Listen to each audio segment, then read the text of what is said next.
Hello साथियों, जय हिंद। स्वागत है आप सभी का एक बार फिर से आपके अपने यूट्यूब चैनल रानी लक्ष्मीबाई क्लासेस में। दोस्तों, अगर आप भी उत्तर प्रदेश पुलिस री एग्जाम की तैयारी कर रहे हैं तो साथियों जी जान लगा दीजिए। आइए साथियों, कल हम लोगों ने देखा था एग्जामपुर वालों का विवेक सर का जो साथियों प्रैक्टिस सेट आया है उसका प्रैक्टिस सेट नंबर 1। आज हम लोग देखेंगे साथियों प्रैक्टिस सेट नंबर 2। ध्यान रखिएगा, हम आपको प्रैक्टिस सेट नंबर 1 की जो क्लास है साथियों वो इसी क्लास के नीचे डिस्क्रिप्शन बॉक्स में दे देंगे। अगर आप लोगों ने पहला प्रैक्टिस सेट नहीं देखा है तो तुरंत जाके डिस्क्रिप्शन बॉक्स में जाइए, वहां पर आपको लिंक मिल जाएगी, जल्दी से देख लीजिएगा। आइए साथियों, आज हम दूसरे प्रैक्टिस सेट को स्टार्ट करेंगे। महत्वपूर्ण प्रश्नों को हम लोग देखेंगे साथियों, जीके, हिंदी, सभी प्रश्न हम लोग देखेंगे। पूरा प्रैक्टिस सेट है तो आप सब लोग क्लास को लाइक कर दें और चैनल पर नए हो तो सब्सक्राइब करके बेल आइकन प्रेस जरूर दबा लें ताकि आपको डेली प्रैक्टिस सेट का नोटिफिकेशन जो है सबसे पहले मिले। पहला प्रश्न आपकी स्क्रीन पर आ गया। आप सभी लोग जल्दी से जल्दी क्लास को साथियों शेयर कर दीजिए अपने भाई बहन रिलेटिव यार जो भी आपके मित्र हों। पूरे 10 मॉडल पेपर हैं साथियों एग्जामपुर के, तो हम आपको पूरे मॉडल पेपर लगवाएंगे। बस आप लोग चैनल को सब्सक्राइब करके रखें ताकि आपको डेली क्लासों का नोटिफिकेशन सही समय पर मिलता रहे। आप लोग लिखते हुए चलिएगा, कॉपी पेन लेकर साथ में बैठिए, बाद में जरूर बताइएगा कि आज आपका टारगेट कितना रहा। ठीक है, आइए 49वीं समांतर रेखा। देखिए, एक भी प्रश्न छोड़ना नहीं है। अब आपके पास बहुत कम समय बचा है, जी जान लगाइए साथियों और इस बार पुलिस की वर्दी अपने शरीर पर ले लीजिए। ठीक है, 49वीं समांतर रेखा डैश डैश डैश के बीच सीमा रेखा है। देखिए, उत्तरी कोरिया और दक्षिणी कोरिया, फ्रांस और जर्मनी, यूएसए और कनाडा या भारत और पाकिस्तान। तो जो 49वीं समांतर रेखा है साथियों, यह किसके बीच सीमा रेखा है? तो साथियों 49वीं समांतर रेखा साथियों ध्यान रखिएगा यूएसए और कनाडा के बीच स्थित है। ठीक है, यूएसए और कनाडा के बीच सीमा रेखा है क्या? 49वीं समांतर रेखा। ठीक है, ध्यान रखिएगा, सारे पॉइंटों को लिखते हुए चलिएगा। महत्वपूर्ण प्रश्न है, हर एक प्रश्न आपको घोल के पी जाना है साथियों। बंगाल का पहला विभाजन वर्ष में हुआ था। किस वर्ष बंगाल का पहला विभाजन हुआ था? जल्दी से बताइए इसका आंसर दोस्तों क्या होगा? तो ऑप्शन डी हमारा राइट आंसर हो जाएगा 1905 ईस्वी में। कब साथियों? 1905 एडी में हुआ था। That's your answer. दूसरे का राइट आंसर होगा साथियों ऑप्शन डी। लिखते हुए चलिएगा, बाद में कमेंट बॉक्स में जरूर बताइएगा कि सर आज हमारा इतना सही हुआ। चौरी चौरा घटना के कारण किस आंदोलन को अचानक रोकना पड़ा? बताइए जल्दी से, एकदम बच्चों वाला प्रश्न है साथियों। असहयोग आंदोलन के बाद क्या हुआ था साथियों? अचानक चौरी चौरा घटना के कारण साथियों पूछ रहा है प्रश्न, चौरी चौरा घटना के कारण किस आंदोलन को अचानक रोकना पड़ा था? तो साथियों चौरी चौरा की घटना हो गई थी, इसके बाद असहयोग आंदोलन को साथियों क्या करना पड़ा था? रोकना पड़ा था। तो ऑप्शन सी हमारा क्या हो जाएगा? तीसरे का एकदम राइट आंसर हो जाएगा। ठीक है, बहुत ही लाजवाब प्रश्न है साथियों, बहुत ही अच्छे प्रश्न है, एग्जाम में छपने लायक प्रश्न है। तो हर एक प्रश्न को आपको छापते हुए चलना है। महावीर तीर्थंकरों के अंतिम तीर्थंकर कौन थे? तो साथियों महावीर डैश डैश तीर्थंकरों में अंतिम तीर्थंकर माने जाते हैं। कौन से तीर्थंकरों में महावीर साथियों अंतिम तीर्थंकर माने जाते हैं? तो कौन से नंबर के हैं दोस्तों? 24वें नंबर के हैं। एकदम आसान प्रश्न था साथियों, ऑप्शन सी हमारा क्या है? राइट आंसर है। गोली की तरह रिवीजन कराएंगे। बस आप सब लोग चैनल को सब्सक्राइब जरूर कर लें, बेल आइकन प्रेस दबाना ना भूलें ताकि आपको डेली क्लास सही समय पर मिलती रहे। ठीक है, एक प्रैक्टिस सेट हमने करा दिया है, लिंक आपको इसी क्लास के नीचे डिस्क्रिप्शन बॉक्स में मिल जाएगी। जिस किसी साथी ने उस प्रैक्टिस सेट को नहीं किया है जल्दी से जाके कर लीजिएगा। काकोरी ट्रेन डकौती 1925 में डैश डैश डैश द्वारा आयोजित की गई थी। महत्वपूर्ण प्रश्न है साथियों, हिंदुस्तान रिपब्लिकन एसोसिएशन के द्वारा की गई थी। ठीक है, ऑप्शन डी हमारा क्या होगा दोस्त? राइट आंसर होगा। वहत किसकी मुद्रा है साथियों? बताइए वहत किसकी मुद्रा है दोस्तों? तो इसका राइट आंसर होगा ऑप्शन सी थाईलैंड की। अंतर्राष्ट्रीय योग दिवस किस दिन मनाया जाता है? तो हम सब लोग जानते हैं साथियों, कब मनाते हैं साथियों? ऑप्शन ए हमारा राइट आंसर हो जाएगा 21 जून को। ठीक है, लिखते हुए चलिएगा, जीके का टारगेट जरूर करिएगा, कितना सही कर पा रहे हैं आप लोग। इसके बाद हम लोग हिंदी देखेंगे। आइए, 1975 में पहली बार आयोजित विश्व हिंदी सम्मेलन WHC की पहली वर्षगांठ को चिन्हित करने के लिए प्रति वर्ष कौन सा दिन विश्व हिंदी दिवस के रूप में मनाया जाता है? विश्व हिंदी दिवस के रूप में मनाया जाता है कौन सा दिन दोस्तों? इसका राइट आंसर हो जाएगा 10 जनवरी को। ठीक है दोस्त, आइए अगला प्रश्न हम लोग देखेंगे, कंटिन्यू करेंगे जल्दी से साथियों। अगला प्रश्न आपकी स्क्रीन पर आ गया, आप सब लोग इसका आंसर दीजिए। किसने भारत की आत्मकथा लिखी थी? किसने भारत की आत्मकथा लिखी थी? तो इसका राइट आंसर हो जाएगा नीरद सी चौधरी ने। किसने साथियों? नीरद सी चौधरी। ऑप्शन बी हमारा क्या हो जाएगा? राइट आंसर हो जाएगा। 10वां प्रश्न देखिएगा, द व्हाइट टाइगर नामक उपन्यास के लेखक कौन है? तो इसका राइट आंसर है दोस्तों ऑप्शन सी, अरविंद अडिगा। ठीक है, अरविंद अडिगा है। ठीक है, ध्यान रखिएगा, द व्हाइट टाइगर नामक उपन्यास के लेखक कौन है? अरविंद अडिगा। ठीक है, option D is the right answer हो जाएगा। आइए अगला प्रश्न हम लोग देखेंगे। 11वां कह रहा है प्रश्न, क्या कह रहा है भैया? भारतीय रेलवे के 17वां जोन का नाम निम्न में से कौन सा है? भारतीय रेलवे के 17वां जोन का नाम निम्न में से कौन सा है? तो 11 का राइट आंसर होगा कोलकाता मेट्रो। कौन सा है भैया? 17वां जोन का नाम आपसे पूछा जा रहा है। 17वां जोन का नाम आपसे पूछा जा रहा है, तो ऑप्शन ए हमारा क्या हो जाएगा? इसका राइट आंसर हो जाएगा। बढ़ते हम लोग 12वें प्रश्न की ओर। इनमें से खरीफ की फसल कौन सी है? जल्दी से बताइए साथी, इसमें इनमें से नो टाइम पास, नो बकवास, ओनली पढ़ाई। ठीक है, इनमें से खरीफ की फसल कौन सी है? तो हमारा राइट आंसर होगा दोस्तों ऑप्शन बी, बाजरा। ठीक है ना। आइए, स्थानांतरित कृषि का अन्य नाम क्या है? स्थानांतरित कृषि का अन्य नाम है साथियों क्या? तो 13 का राइट आंसर होगा झूम। ठीक है ना। आइए, मैत्री और दक्षिणी गंगोत्री नामक अनुसंधान केंद्र कहाँ स्थित है? मैत्री और दक्षिण गंगोत्री नामक क्या साथियों अनुसंधान केंद्र कहाँ स्थित हैं? 14 का राइट आंसर हो जाएगा हमारा ऑप्शन ए, अंटार्कटिका में। कहाँ पर है भैया? अंटार्कटिका इसका हमारा राइट आंसर हो जाएगा दोस्तों। आइए देखिएगा, 15वां प्रश्न कह रहा है, भारत में पर्वतीय वनों में किस प्रकार के पेड़ पाए जाते हैं? भारत में पर्वतीय वनों के में किस प्रकार के पेड़ पाए जाते हैं? तो 15 का राइट आंसर होगा दोस्तों ऑप्शन ए, चीड़ के पेड़। ठीक है, चीड़ के पेड़ पाए जाते हैं। 15 है the right answer option A. जल में घुलनशील भस्म क्या कहलाता है? जल में घुलनशील भस्म कहलाता है दोस्तों क्या? तो 16 का राइट आंसर होगा क्षार। क्या कहलाता है भैया? क्षार कहलाता है। साइंस का लाजवाब प्रश्न था। 16 का राइट आंसर है ऑप्शन बी। ठीक है ना। आइए, सोने के लेटिन का नाम क्या है? सोने के लेटिन का नाम है साथियों क्या? तो 17 का राइट आंसर होगा ओरम। क्या है भैया? ओरम है। ऑप्शन बी हमारा एकदम राइट आंसर है। जल्दी से छापते हुए चलिएगा। 18वां प्रश्न दोस्तों आपकी स्क्रीन पर आ गया, जल्दी से आप सब लोग इसका आंसर दीजिएगा। अधिकारों के समाज कल्याण सिद्धांत का अर्थ क्या है? अधिकारों के समाज कल्याण सिद्धांत का अर्थ क्या है? तो 18 का राइट आंसर होगा हमारा ऑप्शन सी, अधिकार समाज द्वारा बनाए जाते हैं और सामाजिक कल्याण को साकार करने के उद्देश्य से होते हैं। ऑप्शन सी 18 का क्या है दोस्त? राइट आंसर है। बढ़ते हैं हम लोग अगले प्रश्न को कंटिन्यू करेंगे। अगला प्रश्न क्या कह रहा है? फिशिंग। क्या कह रहा है? फिशिंग एक रूप है किसका? तो हम सब लोग जानते हैं दोस्तों, फिशिंग है स्पैमिंग का रूप। किसका है? स्पैमिंग का रूप है। हर एक प्रश्न को देखना है। फेसबुक की स्थापना वर्ष में हुई थी। देखिए, अगर आप लोगों ने यह प्रैक्टिस सेट ले लिया है तो अच्छी बात है, नहीं लिया है तो शांतिपूर्वक सुनिएगा, हर एक प्रश्न को दिमाग में डाल लीजिएगा।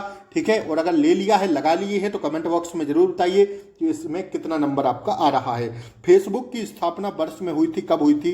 तो देखिए, फेसबुक की स्थापना हुई थी दोस्तों 2004 में। कब हुई थी?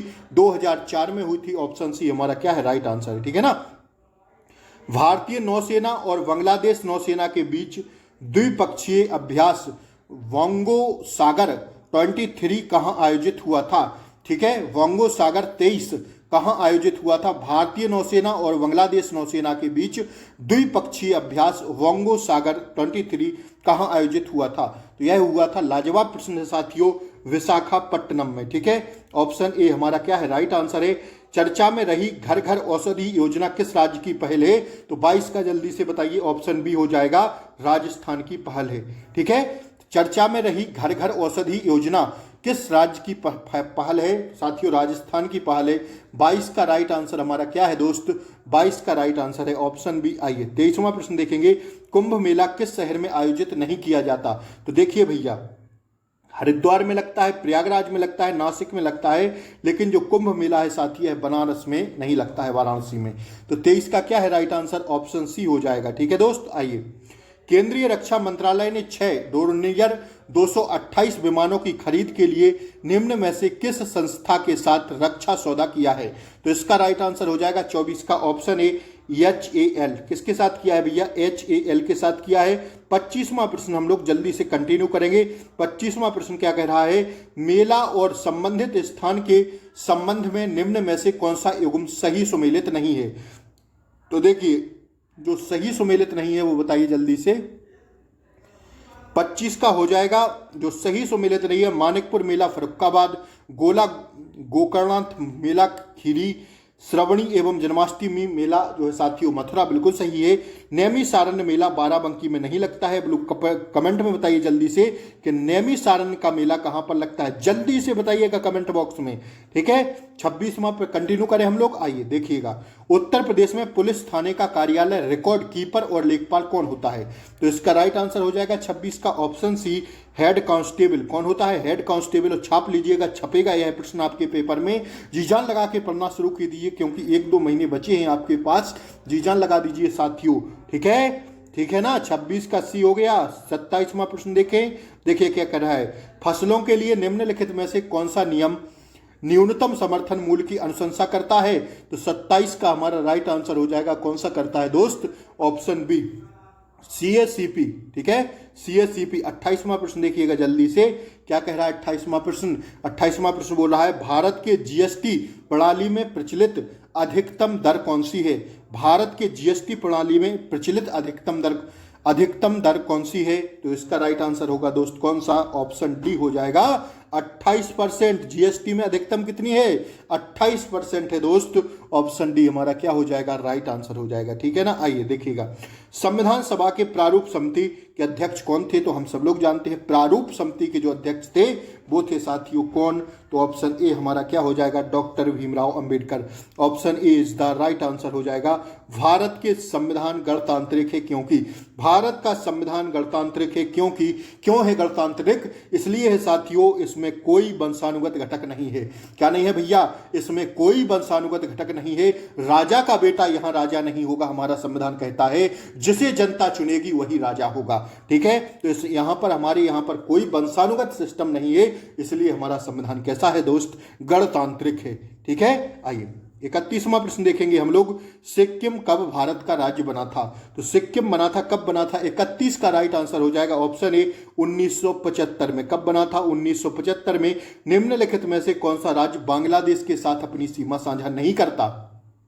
निम्नलिखित में से कौन सा राज्य बांग्लादेश के साथ अपनी सीमा साझा नहीं करता? तो 32 का राइट आंसर हो जाएगा ऑप्शन डी, झारखंड जो है सिक्किम के साथ साझा, बांग्लादेश के साथ अपनी सीमा साझा नहीं करता झारखंड, ठीक है। बल्कि मेघालय, पश्चिम बंगाल और त्रिपुरा ये तीनों करते हैं, ठीक है दोस्त, ठीक है। बड़े हम लोग आगे 32 हो गया ना। 32 का राइट आंसर ऑप्शन डी है मुद्रा राक्षस। लाजवाब प्रश्न। मुद्रा राक्षस नाटक किसने लिखा था? तो 33 का राइट आंसर हो जाएगा दोस्त ऑप्शन बी, विशाख दत्त ने। किसने लिखा था? विशाख दत्त ने। आइए, प्रसिद्ध गोल गुंबद कहां स्थित है? प्रसिद्ध गोल गुंबद स्थित है दोस्तों कहां पर? ऑप्शन सी, कर्नाटक में, ठीक है। कहां पर है? कर्नाटक में है। 34 का सी हमारा राइट आंसर हो जाएगा। अगला प्रश्न हम लोग देखेंगे, 1930 में किसने दलितों को डिप्रेस्ड क्लासेस एसोसिएशन में संगठित किया और उनके लिए एक अलग निर्वाचन मंडल की मांग की? तो 35 का हमारा राइट आंसर होगा ऑप्शन बी, BR अम्बेडकर ने, ठीक है। दलितों के लिए उन्होंने डिप्रेस्ड क्लासेस एसोसिएशन में संगठित किया और साथियों एक अलग निर्वाचन मंडल की मांग की। किसने की थी? डॉक्टर भीमराव अम्बेडकर ने, BR अम्बेडकर ने, ठीक है। 1930 में दलितों के लिए, ठीक है। 35वां हो गया। 36वां प्रश्न हम लोग कंटिन्यू करते हैं। संसद द्वारा निःशुल्क और अनिवार्य शिक्षा का अधिकार अधिनियम किस वर्ष पारित किया गया था? संसद द्वारा निःशुल्क और अनिवार्य शिक्षा का अधिकार अधिनियम किस वर्ष पारित किया गया था? तो 36 का राइट आंसर होगा ऑप्शन सी, 2009 में। कब किया गया था? 2009 में, ठीक है ना। अगला प्रश्न देखिएगा, गोपनीयता का अधिकार भारत के संविधान के निम्नलिखित खंडों में से किस एक की अभिन्न हिस्सा है? गोपनीयता का अधिकार भारत के संविधान के निम्नलिखित खंडों में से किस एक का एक अभिन्न हिस्सा है? गोपनीयता का अधिकार यह किसके अंतर्गत आता है, किसका अभिन्न हिस्सा है साथियों? तो 37 का राइट आंसर होगा ऑप्शन डी, मौलिक अधिकारों का। किसका? फंडामेंटल राइट का, ठीक है। आइए पूर्ण कुंभ मेला कितने वर्षों में एक बार आयोजित किया जाता है? पूर्ण कुंभ मेला तो हर वर्ष नहीं, कितने वर्षों में? तो ऑप्शन बी होगा राइट आंसर, प्रत्येक 12 वर्षों में, हर 12 वर्षों में। ठीक है, पूर्ण कुंभ मेला होता है।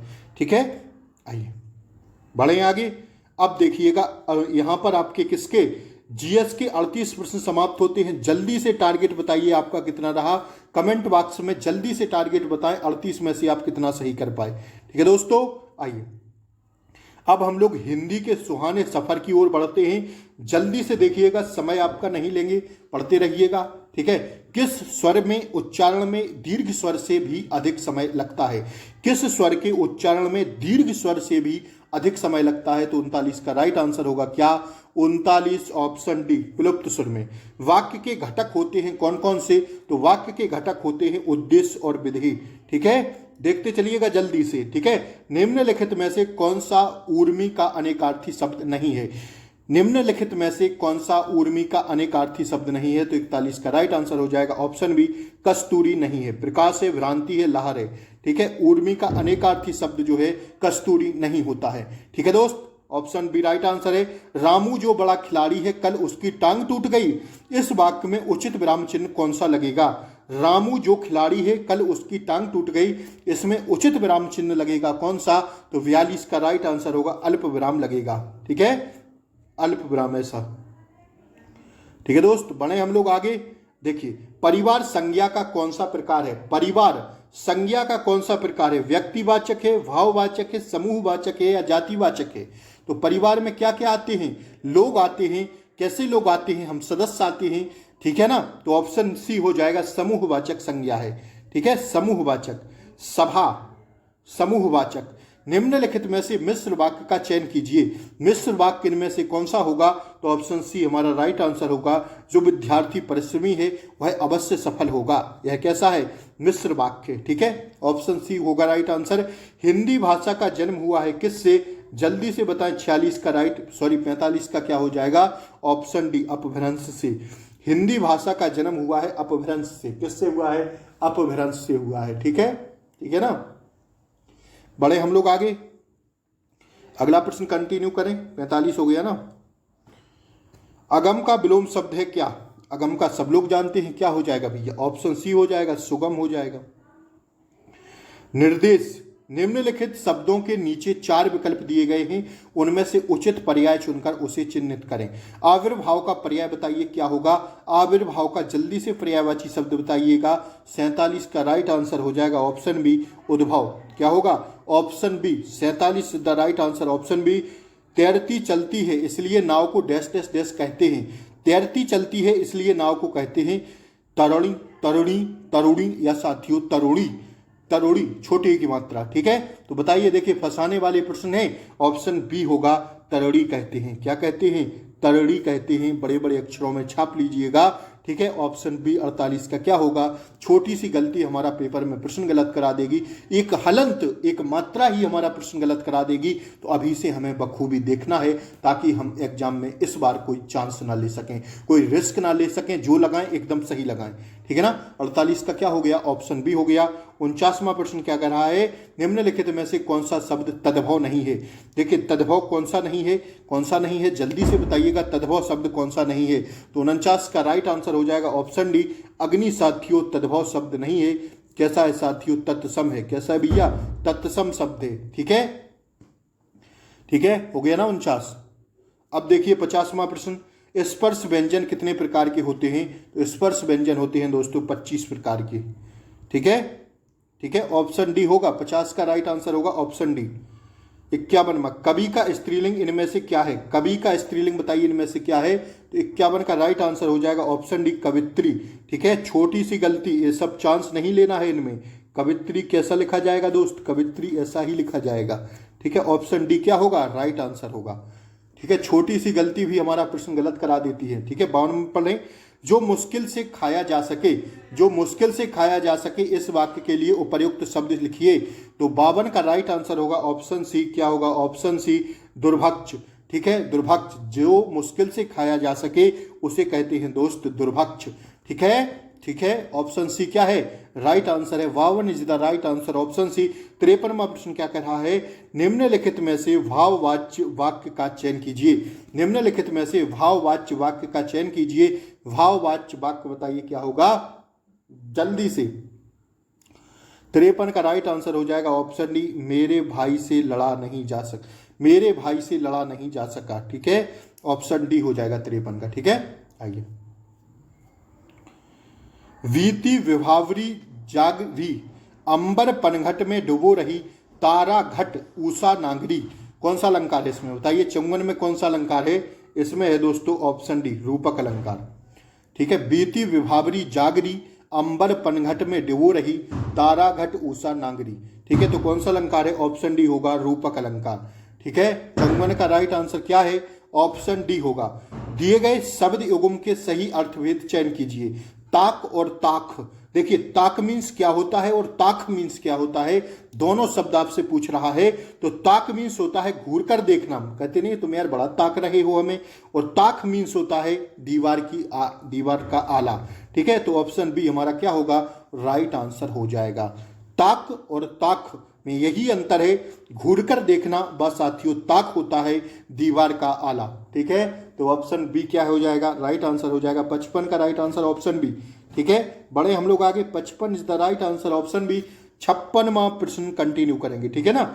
आदरणीय व्यक्तियों के लिए हमेशा एक वचन का प्रयोग होता है क्या। आदरणीय व्यक्तियों के लिए हमेशा एक वचन का प्रयोग होता है, एक वचन बहुवचन दोनों या इनमें से कोई नहीं। आदरणीय के लिए एक वचन होगा। आदरणीय कैसा होगा शब्द, एक वचन बहुवचन या दोनों।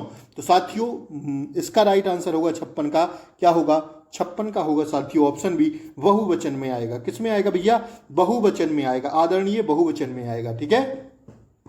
56 हो गया। 57वां प्रश्न देखेंगे, इनमें से सकर्मक क्रिया का उदाहरण कौन सा है। सकर्मक क्रिया का उदाहरण है साथियों, सोहन केला खाता है। क्या है, सोहन केला खाता है, यह सकर्मक क्रिया का उदाहरण है साथियों। 57 का राइट आंसर ऑप्शन सी हो जाएगा।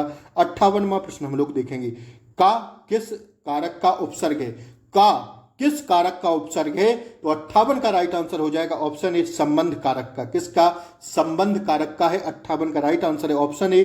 आइए बढ़ते हैं हम लोग 59वें प्रश्न की ओर। निम्नलिखित वाक्यों में से शुद्ध वाक्य का चयन कीजिए। तो शुद्ध वाक्य में से कौन सा, ऑप्शन बी वाला, तुम्हारे आने से मैं गदगद हो गई। क्या हो गई भैया, तुम्हारे आने से मैं गदगद हो गई।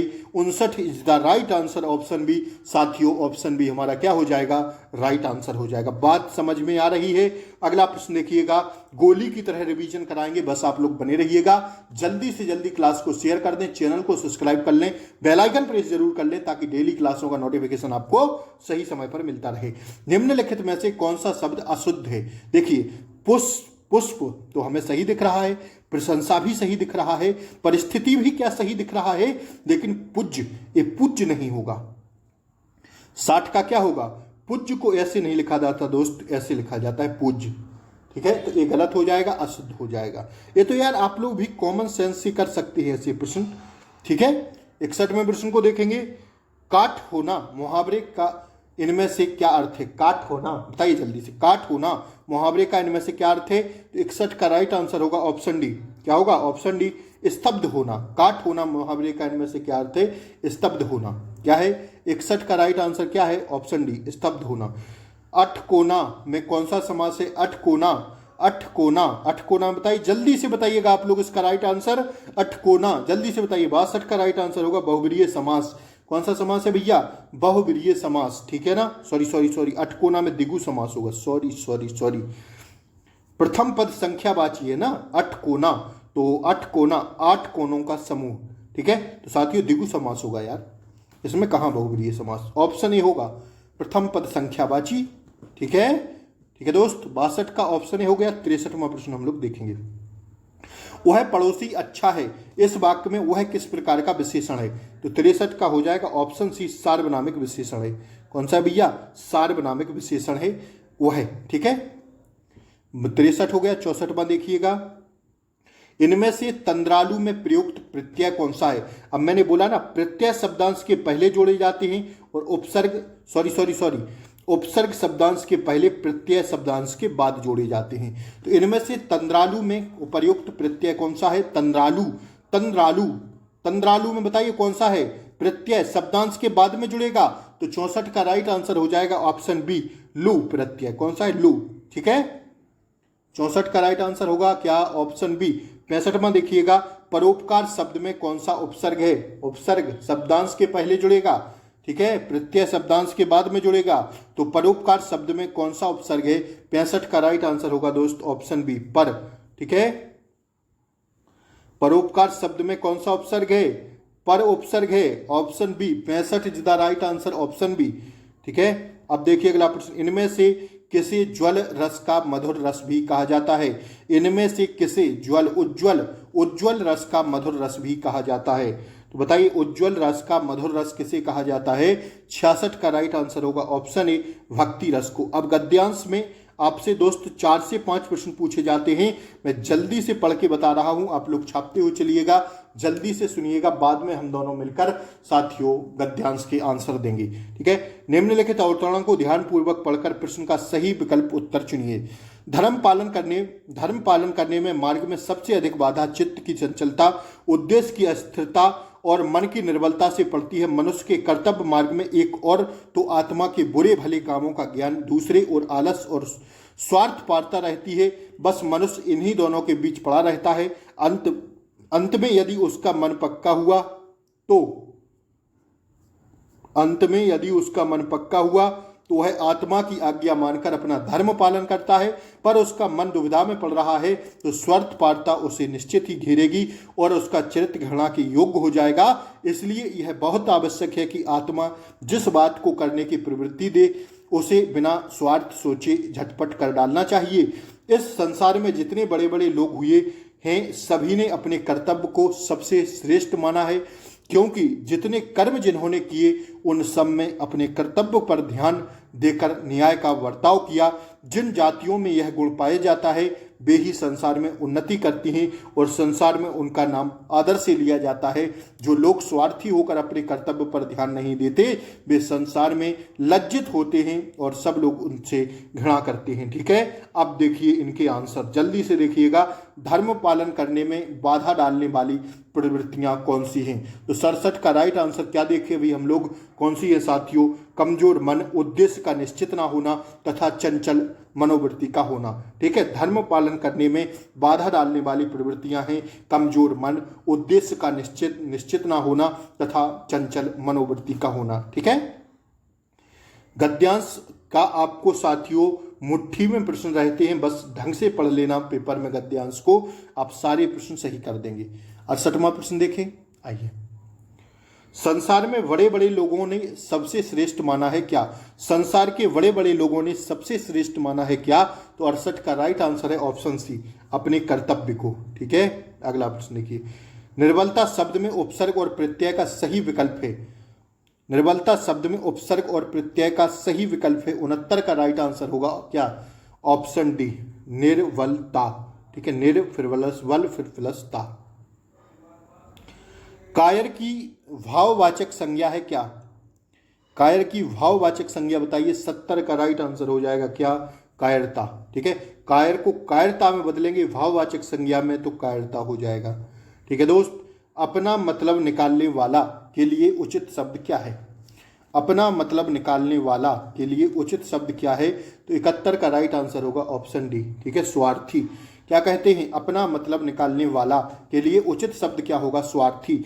यथार्थ में कौन सी संधि है? यथार्थ में कौन सी संधि है? तो 72 का राइट आंसर होगा कौन सा? 72 का राइट आंसर होगा दोस्त ऑप्शन डी। ठीक है, स्वार्थी हो गया ना 71 का। हाँ, 72 देखिए, यथार्थ में कौन सी संधि है? तो 72 का होगा ऑप्शन ए, दीर्घ संधि। ठीक है, ऑप्शन ए हो जाएगा राइट आंसर। इनमें से हार की जीत कहानी के कहानीकार कौन है? तो 73 का राइट आंसर होगा सुदर्शन। कौन है भैया? सुदर्शन है। इनमें से हार की जीत कहानी के कहानीकार कौन है? सुदर्शन है। ठीक है, 73 का राइट आंसर क्या है दोस्त? ऑप्शन सी होगा। हिमतरंगिणी किसका काव्य संग्रह है? हिमतरंगिणी किसका काव्य संग्रह है? तो ऑप्शन सी, माखन लाल चतुर्वेदी का। 75 क्या कह रहा है, परीक्षा शतरंज के खिलाड़ी सबा शेर गेहूं कफन कहानियां की कहानी के लेखक कौन है? बताइए, परीक्षा शतरंज के खिलाड़ी सभा शेर गेहूं कफन कहानियों के लेखक कौन है? तो साथियों 75 का राइट आंसर होगा ऑप्शन डी, प्रेमचंद। तो साथियों 75 प्रश्न हमने देखे हिंदी व साथियों जीके के। 75 में से आपका टारगेट कितना रहा जल्दी से बताएं। हिंदी में कितना सही कर पाए कमेंट बॉक्स में लिखना ना भूलें। जीके में कितना कर पाए कमेंट बॉक्स में जरूर लिखें। क्लास अच्छी लगी हो तो लाइक शेयर सब्सक्राइब जरूर कर लें चैनल को। साथियों बेल आइकन प्रेस भी कर दें, ज़्यादा से ज़्यादा क्लास को शेयर कर दें। जिसने भी यह मॉडल पेपर नहीं ले पाए हैं, मैं 10 मॉडल पेपर आपको कराने वाला हूं। इसके बाद और कोई मॉडल पेपर करेंगे, जी जान लगा के पढ़ते रहेंगे। साथियों इसके बाद हम लोग देखेंगे रीजनिंग व हिंदी के प्रश्नों को, रीजनिंग व मैथ के प्रश्नों को बाद में करेंगे। ये सारे प्रश्न हैं साथियों, अभी हम लोग केवल जीके व हिंदी के प्रश्नों को देख रहे हैं। ठीक है दोस्त, तो फिर मिलते हैं अगली क्लास में। तब तक के लिए आप सभी अपना ख्याल रखें। डेली हम आपको एक प्रैक्टिस करा रहे हैं सुबह शाम, हो सकता है कल से एक और करा दें, 2 प्रैक्टिस सेट डेली करा दें। ठीक है ना, तो बने रहिएगा, ज़्यादा से ज़्यादा सपोर्ट कीजिए, चैनल को सब्सक्राइब करना ना भूलें। ठीक है, पुलिस परीक्षा तक आपको बेहतरीन क्लासें इस चैनल पर मिलती रहेंगी। जय हिंद, शुभ रात्रि, मिलते हैं अगली क्लास में। तब तक के लिए जय हिंद, टेक केयर, बाय बाय, नमस्कार। नमस्कार साथियों।